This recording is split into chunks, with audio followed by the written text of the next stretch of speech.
Episode 8, Shadow of the Ridge, Alabama Cryptids. The Tombigbee giant snake, the river moved. Rivers don't usually move on their own. Not without wind, not without current. But sometimes, they move because something underneath them is alive.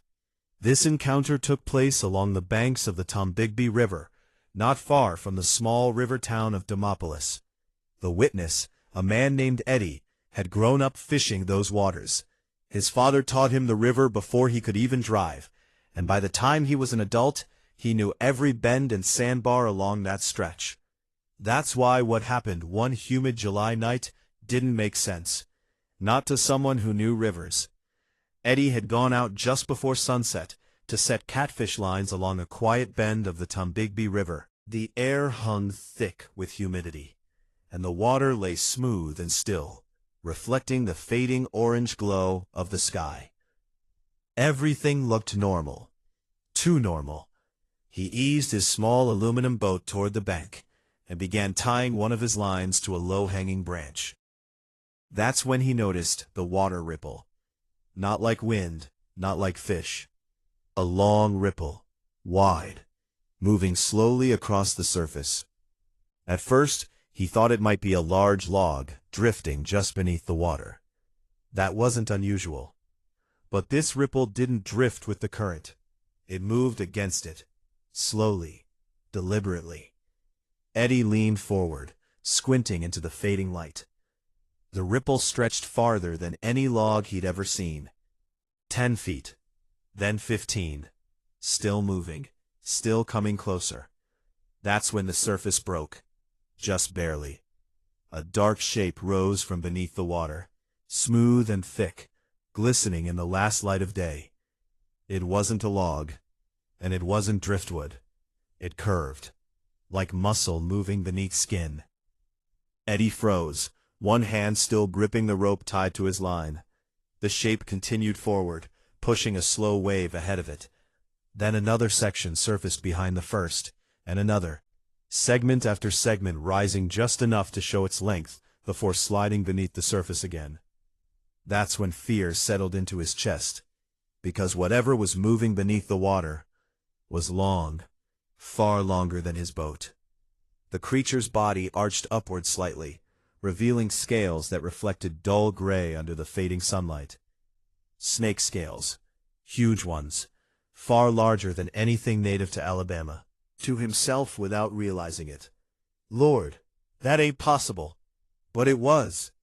And it was getting closer. The head surfaced last, slowly, like it wanted to be seen. Its head was thick and wedge-shaped, rising just inches above the water.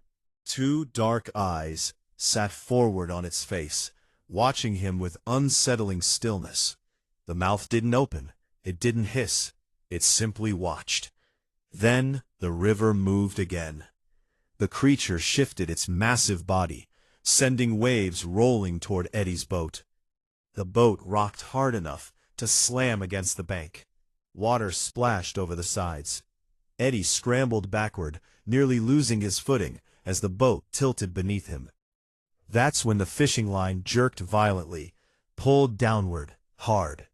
Not like a fish bite. Like something enormous had brushed against it, or worse. The rope snapped free from the branch and disappeared into the dark water, gone in seconds. Eddie didn't wait. He yanked the starter cord on his motor. Once, twice. The engine roared to life on the third pull. He spun the boat around and pushed the throttle forward as hard as he could. Behind him, the river churned again, not violently, but powerfully.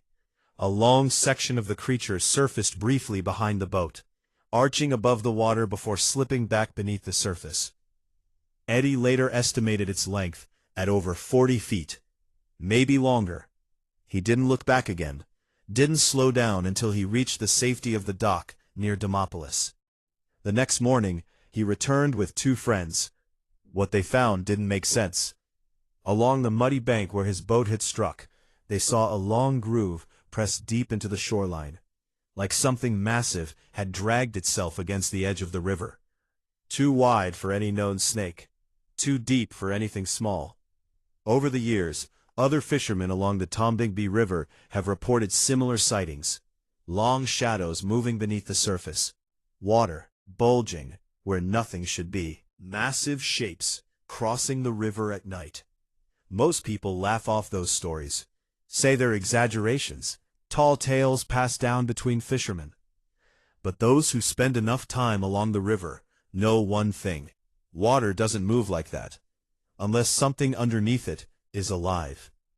And somewhere beneath the dark waters of the Tombigbee, something long, something massive, still moves.